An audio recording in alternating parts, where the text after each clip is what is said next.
Hello guys, इस video में हम डिस्कस करेंगे इन्वायरमेंटल इंजीनियरिंग के ऑब्जेक्टिव क्वेश्चंस क्वेश्चन नंबर 91 से क्वेश्चन नंबर 100 तक। Question number 91, the water carriage system of collection of waste product. जो वेस्ट प्रोडक्ट होता है उसको कलेक्शन करने का एक सिस्टम होता है वाटर कैरेज सिस्टम। उसके बारे में आपको 4 ऑप्शन दिए गए हैं। तो फ्रेंड्स, यहाँ पर 2 सिस्टम होते हैं। जो वेस्ट होता है, वेस्ट प्रोडक्ट, उसको कलेक्शन करना और उसको सुटेबल स्थान पे उसका डिस्पोजल करना।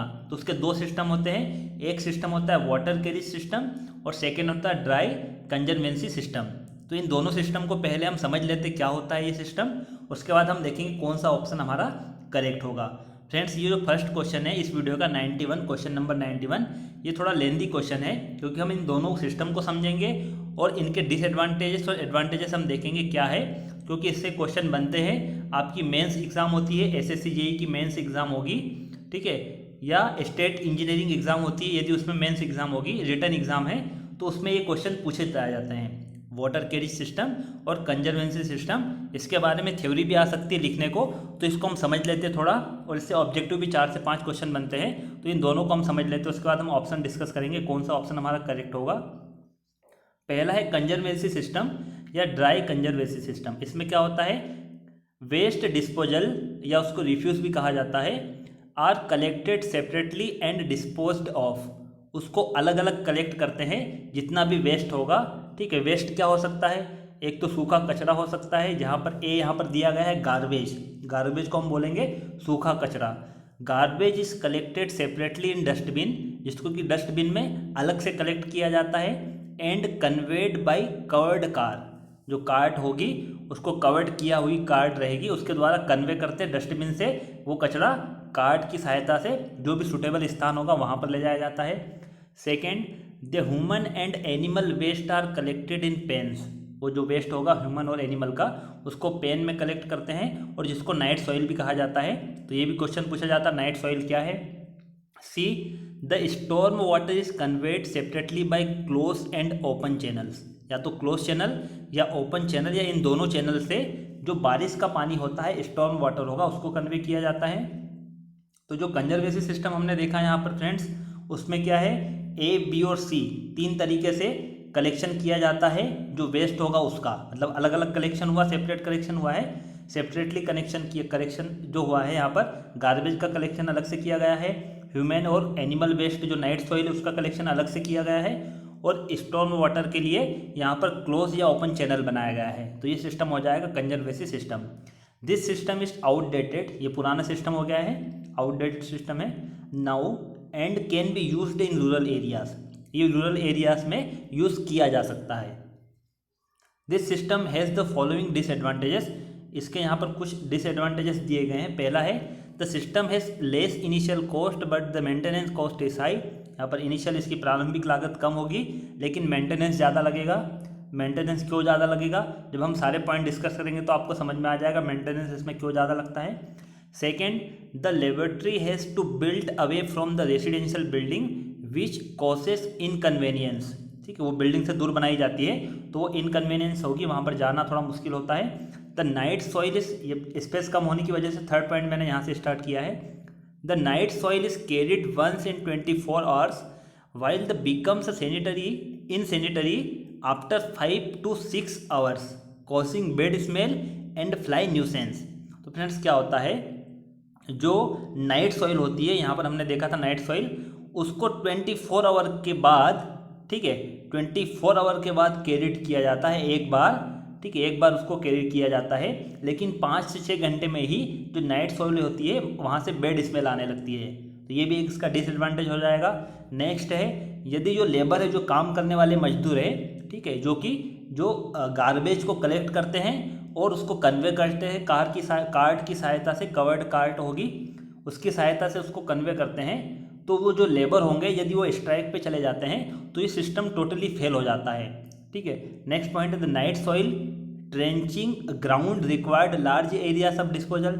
जो नाइट सॉइल है उसके लिए गड्ढे खोदना पड़ते हैं और उसमें उसको डिस्पोजल करते हैं नाइट सॉइल को, तो इसके लिए ज़्यादा एरिया लगता है। It is highly undesirable to allow night soil cars to pass through the road of the city. तो फ्रेंड्स, क्या होता है, जो नाइट सॉइल को ले जाया जाता है कार्ट की सहायता से तो जो रोड ऑफ द सिटी का जो रोड होगा उस रोड से पास होती है वो कार्ट, तो वहाँ से स्मेल आती है और अनडिजायरेबल रहेगी, वो अच्छा नहीं होगा, वहाँ से स्मेल भी आएगी, रोड पर जो रहेंगे उनको बैड स्मेल आती है। नेक्स्ट है storm water flowing in open drains cause unhygienic conditions in the areas. यदि स्टॉर्म वाटर को ओपन ड्रेन में वहाँ पर फ्लो किया जाता है, ठीक है, तो अनहाइजेनिक कंडीशन बन जाती है। और लास्ट इसका डिसएडवांटेज क्या है, the liquid waste from laboratory may seep into the ground polluting ground water. तो जिस वेस्ट को, जो लिक्विड वेस्ट है वो क्या होगा, सीपेज हो जाएगा उसका ग्राउंड में और वो पॉल्यूट कर देगा, वो गंदी कर देगा जो ग्राउंड वाटर टेबल है उसको। तो ये हमने डिसएडवांटेज यहाँ पर समझ लिए कंजर्वेंसी सिस्टम के। सेकंड हम देख लेते हैं वाटर कैरेज सिस्टम, उसके बाद हम डिस्कस करेंगे हमारा क्वेश्चन 91। इस क्वेश्चन में थोड़ा ज़्यादा समय लगेगा, उसके बाद जो नेक्स्ट क्वेश्चन होंगे 92 से उनमें कम समय लगेगा, वो 1 से 2 मिनट में क्वेश्चन हो जाएंगे। नेक्स्ट क्वेश्चन इसमें देख लेते हैं हम water carriage system. In this system water is used as a medium to carry waste to the point of final disposal. मतलब इसमें हम इस सिस्टम में क्या करते हैं, वाटर का यूज़ करते हैं, पानी का यूज़ करेंगे और जितना भी वेस्ट होगा वो पानी के माध्यम से एक पॉइंट से उसको जहाँ भी उसका डिस्पोजल करना है फाइनल लोकेशन पे ले जाया जाता है पानी के माध्यम से। The quantity of water is so high, इसमें पानी की जो क्वांटिटी होती है वो 99.9% पानी होता है और जो वेस्ट होगा वो 0.1% वेस्ट होगा। That waste becomes liquid which is carried by the sewer. तो फ्रेंड्स लिक्विड इसमें 99.9% तो पानी है और जो वेस्ट है वो 0.1% है। इसका मतलब ये लगभग हम इसको क्या मान सकते हैं, लिक्विड मान सकते हैं। और लिक्विड को एक स्थान से दूसरे स्थान तक ले जाना है तो हम किसका यूज़ करते हैं, पाइप का यूज़ करेंगे। तो यहाँ पर क्या हो जाएगा, उस पाइप को हम क्या कहेंगे, sewer. This system is universally used now a days because of the following advantage. इसका यूज़ किया जाता है क्योंकि इसके कौन कौन से एडवांटेज होंगे। The initial cost of the system is high but the maintenance cost is less. इसमें मेंटेनेंस कॉस्ट कम होती है, एक बार का खर्चा है, पहले इसमें सीवर लाइन बिछाने में खर्चा आता है लेकिन बाद में इसमें जो मेंटेनेंस कॉस्ट होगी वो बहुत कम होगी। The laboratories can be accommodated inside the building which causes compact design of building and also convenience. इसमें क्या होता है, जो लेबोरेटरीज होती है वो कहाँ पर बनाई जाती है, बिल्डिंग के अंदर ही बना देती है। जो सेप्टिक टैंक जिसको कहते हैं वो बिल्डिंग के अंदर बनाया जाता है। The sewage is carried is covered drains thus the risk of epidemics are reduced. जो सीवेज होता है उसको सीवर की सहायता से वाटर के थ्रू ले जाया जाता है सीवर से, तो ये कवर्ड होगा। जो सीवर लाइन होती है, जो पाइप होता है वो ग्राउंड लेवल से नीचे रहेगा, ग्राउंड सरफेस से नीचे होगा, तो उससे एपिडेमिक की जो रिस्क होती है वो भी रिड्यूस हो जाएगी। नेक्स्ट इसका एडवांटेज हम क्या देख रहे हैं, इसके एडवांटेज देख रहे हैं क्योंकि इसके एडवांटेज ही है ये यूनिवर्सल इसका यूज़ किया जाता है। आजकल इसका जो यूज़ होता है वो सभी जगह यूज़ किया जाता है क्योंकि इसके एडवांटेजेस ये देख रहे हैं हम यहाँ पर। फोर्थ इसका एडवांटेज क्या है, लेस लैंड इज रिक्वायर्ड। इसमें जो लैंड होती है ज़मीन की कम आवश्यकता होती है फॉर ट्रीटमेंट एंड डिस्पोजल दस मेकिंग द सिस्टम इकोनॉमिकल। ठीक है, और इसमें ट्रीटमेंट भी किया जाता है। फिफ्थ यहाँ पर proper treatment of sewage is possible to make the sewage suitable for disposal.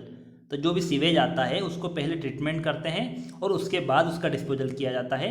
और इसका सिर्फ एक ही डिसएडवांटेज है इस मेथड का, वो कौन सा डिसएडवांटेज है, the only disadvantage of this system is the wastage of water. इसमें वाटर का वेस्ट ज़्यादा होता है क्योंकि पानी लगभग 99.9% लगता है, तो इसमें पानी का वेस्ट ज़्यादा होगा। सिर्फ एक ही यहाँ पर डिसएडवांटेज है। तो फ्रेंड्स ये दोनों मेथड आपको समझना है, इसमें ज़्यादा समय लग गया, हमको लगभग 9 मिनट लग गए हैं इस क्वेश्चन में। अब हम ऑप्शन देख लेते हैं, तो 10 मिनट में आपका क्वेश्चन नंबर फर्स्ट होगा और लगभग 20 मिनट और लगेंगे तो आपकी ये जो वीडियो है कंप्लीट हो जाएगा क्वेश्चन नंबर 100 तक। 91 the water carriage system of collection of waste product. तो इसमें क्या होगा friends, requires treatment before disposal. Water carriage system में हम क्या करते हैं, उसको डिस्पोजल करने के पहले उसका ट्रीटमेंट करते हैं। ठीक है, फर्स्ट ऑप्शन तो गलत होगा, इस cheaper in initial cost. Initial cost इसकी ज़्यादा होती है, क्यों ज़्यादा होगी, क्योंकि सीवर लाइन बिछाना पड़ती है। ठीक है, और ये सारे पॉइंट गलत होंगे, एक ही यहाँ पर सही होगा हमारा बी, ऑप्शन बी करेक्ट होगा। Question number 91 answer B is correct. Question number 92 if the time of concentration is 9 minutes then the intensity of rainfall according to British ministry of health formula will be. यहाँ पर आपको time of concentration दिया गया है 9 minutes. आपको इसमें find करना है इंटेंसिटी ऑफ रेनफॉल, जो बारिश हो रही है उसकी इंटेंसिटी क्या है, किसके अकॉर्डिंग आपको फाइंड करना है, British ministry of health formula. British ministry का हेल्थ का जो फार्मूला है उसके 2 फार्मूले होते हैं, तो हम दोनों फार्मूले देख लेते हैं कौन से फार्मूले का यूज़ कहाँ पर किया जाता है और टाइम ऑफ कॉन्सेंट्रेशन क्या होता है। टाइम ऑफ कॉन्सेंट्रेशन का मतलब होता है the time taken by rainfall water to run from most distance point of water shed to the inlet of sewer. जो सीवर लाइन है उसके इनलेट तक पानी को पहुंचने में कितना समय लगता है, जो सबसे दूर वाला पानी है, ठीक है, जो भी एरिया होगा वो एरिया का पानी किसी ना किसी सीवर में आएगा, तो उस सीवर में जो भी पानी आता है जितने भी एरिया का, तो सबसे दूर वाला जो पानी होगा, यहाँ पर हम समझ लेते हैं ये सीवर लाइन है यहाँ पर, ठीक है, और ये पूरा जो एरिया है इस एरिया का पानी इस सीवर लाइन में आता है, तो ये सबसे दूर वाला पॉइंट हो जाएगा। तो इस पानी को आने में कितना समय लगता है, एक वो टाइम हो जाएगा, सबसे दूर वाले पॉइंट को कितना समय लगेगा, plus the time required for flow of water in the sewer to the point under consideration. तो इन दोनों को जब हम सम करते हैं तो वो निकलता है time of concentration. British ministry of health formula, उसके 2 फार्मूले होते हैं। पहला जो फार्मूला है 760 डिवाइडेड बाई T+10। ये फार्मूला कब यूज़ किया जाता है, जो स्टॉर्म ड्यूरेशन है वो कितना है, 5 से 20 मिनट है, और यदि स्टॉर्म ड्यूरेशन 20 से 100 मीटर होगा तो ये फार्मूला नेक्स्ट फार्मूला यूज़ किया जाता है 1020 डिवाइडेड बाई T+10, जहाँ I क्या है, ये जो I लिखा हुआ है intensity of rainfall in mm per our, और टाइम है duration of storm in minutes. तो यहाँ पर हमें T दिया गया कितना है, 9 मिनट है। 9 मिनट है मतलब कौन सा फार्मूला हम यूज़ करेंगे, फर्स्ट वाला फार्मूला यूज़ करेंगे। तो यहाँ पर हमारा आंसर क्या हो जाएगा, 40 mm per hour. Question number 94 answer D is correct. Question number 93, the time of concentration is defined as. तो फ्रेंड्स अभी लास्ट क्वेश्चन में हम समझा टाइम ऑफ कॉन्सेंट्रेशन क्या होता है, ए और बी इन दोनों को ऐड करेंगे, sum of a and b. Question number 93 answer C correct होगा। टाइम ऑफ कॉन्सेंट्रेशन की डेफिनेशन पूछी गई है, तो इन दोनों को जब हम ऐड करते हैं, ठीक है, दोनों को जोड़ेंगे तो क्या निकलेगा, time of concentration. Question number 94, the specific gravity of sewage is. जो सीवेज होता है उसकी स्पेसिफिक ग्रेविटी कितनी होती है, much greater than 1, slightly less than 1, equal to 1, या स्लाइटली ग्रेटर देन 1। तो हम देख लेते हैं स्पेसिफिक ग्रेविटी कितनी होगी सीवेज की। Water has a specific gravity of 1.000, ठीक है, ज़्यादा जीरो लग गया यहाँ पर, 1.0 मतलब 1 होगी। वाटर की जो स्पेसिफिक ग्रेविटी होती है वो कितनी होती है, 1 होती है 4 डिग्री सेल्सियस पे। यदि 4 डिग्री सेल्सियस पे हम देखते हैं तो वाटर की स्पेसिफिक ग्रेविटी 1 होगी। Particulates with specific gravity less than 1, जिसकी स्पेसिफिक ग्रेविटी 1 से कम होती है वो पानी की सरफेस पे तैरता है, float to the surface, and particulates with specific gravity greater than 1, यदि ज़्यादा होगी स्पेसिफिक ग्रेविटी 1 से तो वो उस पानी में डूब जाता है, सिंक हो जाएगा, और यदि स्पेसिफिक ग्रेविटी कम होती है तो वो पानी के ऊपर तैरता है। अब हम सीवेज की बात कर लेते हैं, सीवेज की स्पेसिफिक ग्रेविटी कितनी होती है। Sewage consist of 99.9% of water. ये भी हमने फर्स्ट क्वेश्चन में देखा था, जो सीवेज होता है उसमें 99.9% पानी होता है और 0.1% सॉलिड मैटर्स होते हैं, and its specific gravity 1.001, but the sewage and water are considered identical for design. लेकिन जब डिज़ाइन किया जाता है सीवर लाइन को तो उसमें हम वाटर और सीवेज को सेम मान लेते हैं, आइडेंटिकल फॉर डिज़ाइन। लेकिन यहाँ पर हम देखेंगे तो स्पेसिफिक ग्रेविटी में थोड़ी सी ज़्यादा है, किसकी स्पेसिफिक ग्रेविटी, सीवेज की। वाटर के कंपेयर में सीवेज की हम देखते हैं, या सीवेज की 1 के कंपेयर में भी देखेंगे तो 1 से थोड़ी सी ज़्यादा होगी, slightly greater than 1। Question number 94, specific gravity of sewage is slightly greater than 1। Answer क्या होगा, D is correct answer. Question number 95, the self cleansing velocity for all sewers in India is usually. यहाँ पर आपको self cleansing velocity पूछी गई कितनी होगी, तो हम देख लेते हैं यहाँ पर सेल्फ क्लींजिंग वेलोसिटी, जिसको मिनिमम वेलोसिटी भी कहा जाता है, और मैक्सिमम वेलोसिटी कितनी होगी और क्या होती है वो भी हम समझ लेते हैं। दोनों वेलोसिटी को समझते हैं, यहाँ पर ये दोनों क्वेश्चन पूछे जाते हैं। Self cleansing velocity, the sewers should be laid at such a gradient that a minimum velocity which will prevent the silting of particles in sewers are developed. तो हम क्या करते हैं, जो सीवर लाइन होती है उसको उसका ग्रेडियंट इस तरीके से रखते हैं, उसकी ढलान इस तरीके से रखेंगे कि उसकी वेलोसिटी मिनिमम बनी रहे, जिससे कि जो सॉलिड पार्टिकल्स होते हैं वो उस पाइप लाइन में, जो सीवर लाइन है उसमें जमा ना हो, ठीक है, उसका डिपोजिशन ना हो। इसलिए हम उसकी सेल्फ क्लीनिंग वेलोसिटी कहा जाता है, या मिनिमम वेलोसिटी भी उसको कहा जाता है, जो कि हम मेंटेन करके रखते हैं, जिससे कि जो सॉलिड पार्टिकल्स हैं वो उस सीवर लाइन के जो बेड होगा, तल होगा, उसमें जमा ना हो जाए। तो वो कितनी होती है?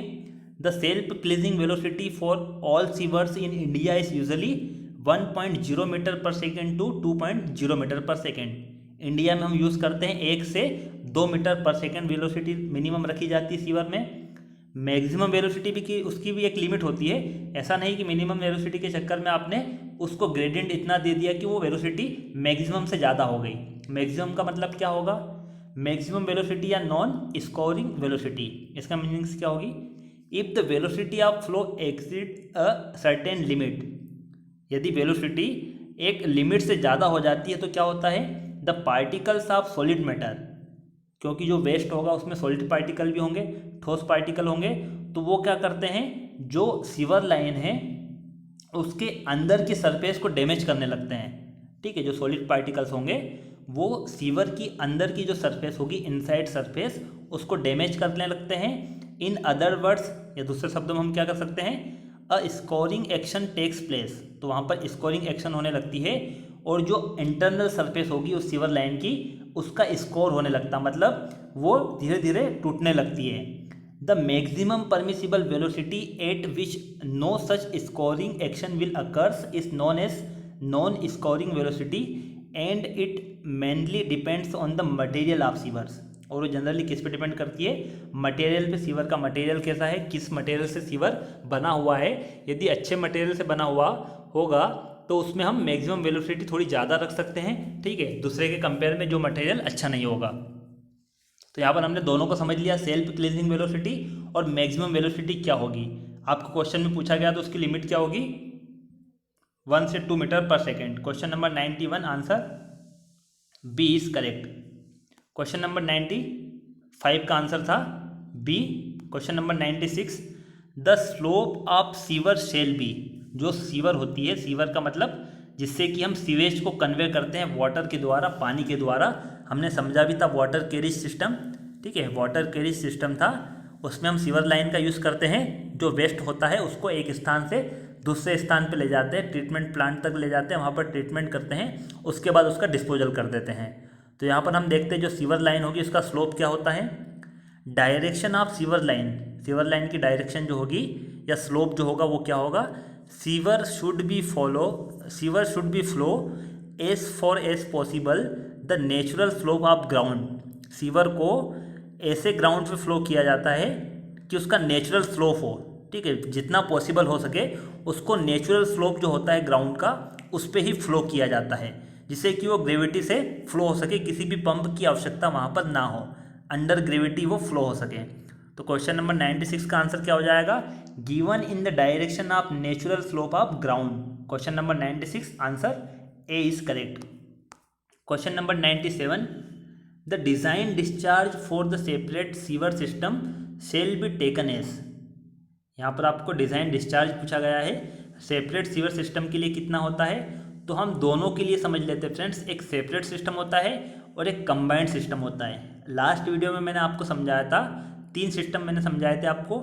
एक सेपरेट सिस्टम होता है, एक कंबाइंड सिस्टम होता है, और एक पार्शियली कंबाइंड या पार्शियली सेपरेट सिस्टम। तीनों को हमने समझा था लास्ट में। यहाँ पर हम देख लेते सेपरेट सिस्टम और कंबाइंड सिस्टम, उन दोनों के लिए यदि हम डिज़ाइन करते हैं तो डिस्चार्ज हम कितना लेते हैं, ठीक है। और यहाँ पर ऑप्शन में आपको DWF ये जो दिया गया है, ड्राई वेदर फ्लो, तो पहले हम ड्राई वेदर फ्लो क्या होता है वो हम समझ लेते हैं, और फिर डिस्चार्ज कितना होगा सेपरेट सीवर के लिए और कंबाइंड सीवर के लिए वो हम देखेंगे। Dry weather flow refers to the waste water flow in a sewer system during periods of dry weather with minimum infiltration. तो फ्रेंड्स, जो ड्राई वेदर होता है उस पीरियड में यदि वेस्ट वाटर फ्लो होगा तो वो क्या कहलाएगा? ड्राई वेदर फ्लो कहलाएगा। यदि हम डिज़ाइन करते हैं तो डिस्चार्ज कितना लेते हैं, सेपरेट सीवर सिस्टम होगा तो उसमें हम ड्राई वेदर फ्लो का 6 टाइम लेंगे, हम डिज़ाइन करते हैं तो डिस्चार्ज कितना लेते हैं 6 टाइम ड्राई वेदर फ्लो।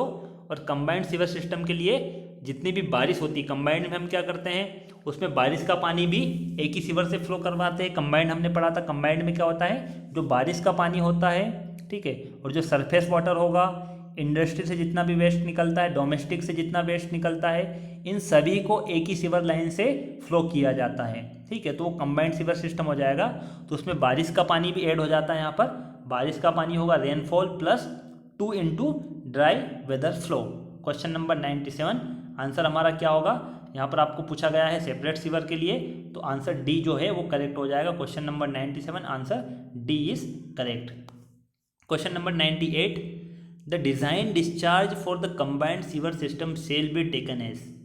तो फ्रेंड्स ये लास्ट ही क्वेश्चन में हमने समझा था क्वेश्चन नंबर 97 में डिस्चार्ज डिज़ाइन डिस्चार्ज कितना होता है कंबाइंड सीवर सिस्टम के लिए, rainfall plus 2 into dry weather flow. Question number 98 answer C is correct. Question number 99 the minimum and maximum diameter of sewers shall preferable bye.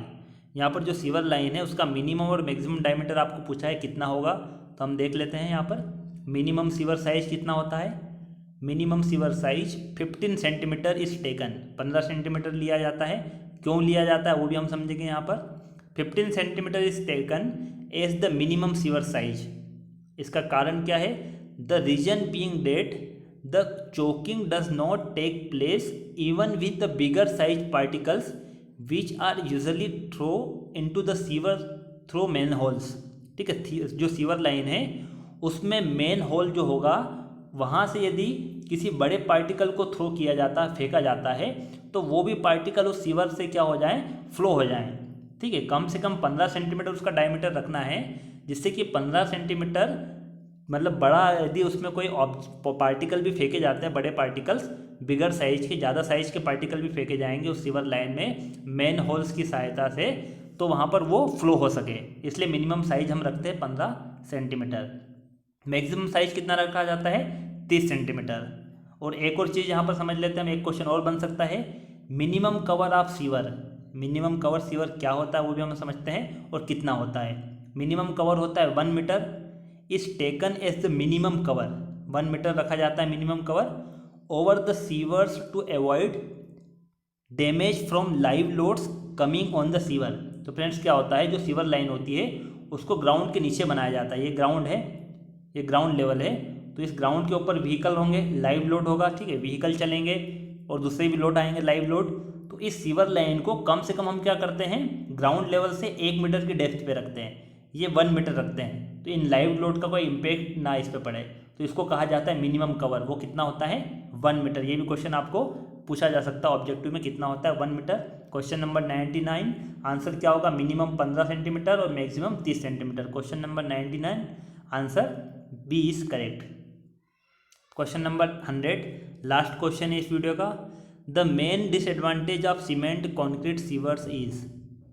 यदि cement concrete sewer का use किया गया है तो उसका main disadvantage क्या होगा, तो हम देख लेते हैं इसके डिसएडवांटेज क्या होते हैं और सीमेंट कॉन्क्रीट सीवर का यूज़ यहाँ पर हम देखते हैं। सीमेंट कॉन्क्रीट सीवर 2 प्रकार से यूज़ कर सकते हैं, एक तो प्लेन सीमेंट कॉन्क्रीट हो सकती है, प्लेन सीमेंट कॉन्क्रीट होगी, और एक रेनफोर्स्ड सीमेंट कॉन्क्रीट। 2 प्रकार की सीवर होगी, आरसीसी और PCC.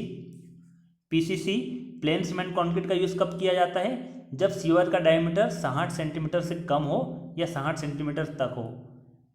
PCC for diameter up to 60 centimetre.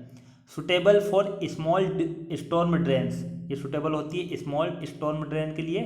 Not durable, इसकी ड्यूरेबिलिटी कम होगी, ठीक है, कम समय तक चलेगा, इसका टिकाऊपन, ड्यूरेबिलिटी को टिकाऊपन बोलते हैं, तो इसका टिकाऊपन कम होगा, इसकी ड्यूरेबिलिटी कम होगी। और आरसीसी का मतलब हो जाएगा डायमीटर कितना है, 60 सेंटीमीटर, 60 सेंटीमीटर से ज़्यादा है तो आरसीसी का यूज़ किया जाता है।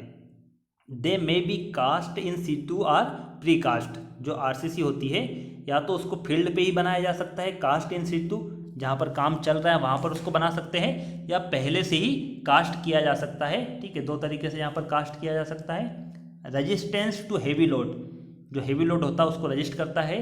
कोरोजन एंड हाई प्रेशर, इन सभी को रजिस्ट करता है। लेकिन यहाँ पर एक मेन डिसएडवांटेज इसका क्या हो जाएगा, दिस आर वेरी हेवी, इसका वेट ज़्यादा होगा, एंड डिफ़िकल्ट टू ट्रांसपोर्ट, उसको ट्रांसपोर्ट करना मुश्किल होता है। तो यही आपको क्वेश्चन में पूछा गया है कि जो सीमेंट कंक्रीट सीवर होती है उसका मेन डिसएडवांटेज क्या होगा, वो हेवी होगी और उसको ट्रांसपोर्ट करना मुश्किल होता है। ट्रांसपोर्ट करने में यदि प्री कास्ट है, मतलब पहले से कहीं पर उसको कास्ट किया गया है, तो उसको फील्ड तक ले जाना मुश्किल होता है, ट्रांसपोर्ट करना उसका मुश्किल होगा क्योंकि उसका वेट ज़्यादा होता है। Question number 100 answer C correct होगा, difficulty in transportation due to heavy weight. Question number 100 answer C is correct. Thank you for watching friends. Video अच्छा लगा तो लाइक कीजिए, कमेंट कीजिए और इस वीडियो को शेयर कीजिए एंड चैनल को सब्सक्राइब कीजिए जिससे कि आपको लेटेस्ट वीडियो मिल सके। फ्रेंड्स, मैंने इस वीडियो की डिस्क्रिप्शन में इस वीडियो की जो PDF है उसकी लिंक दी है, तो आप वहाँ से PDF को डाउनलोड कर सकते हो। और मैंने कुछ बुक जो इम्पोर्टेंट बुक्स है उसकी भी लिंक आपको वीडियो के डिस्क्रिप्शन में दी है। कौन कौन सी बुक्स है वो, पहली बुक है आपकी गुप्ता एंड गुप्ता, जो हम सॉल्व कर रहे हैं, Gupta and Gupta first book है। ये कौन कौन सी एग्ज़ाम में काम में आती है, SSC, JEE, RRB JEE,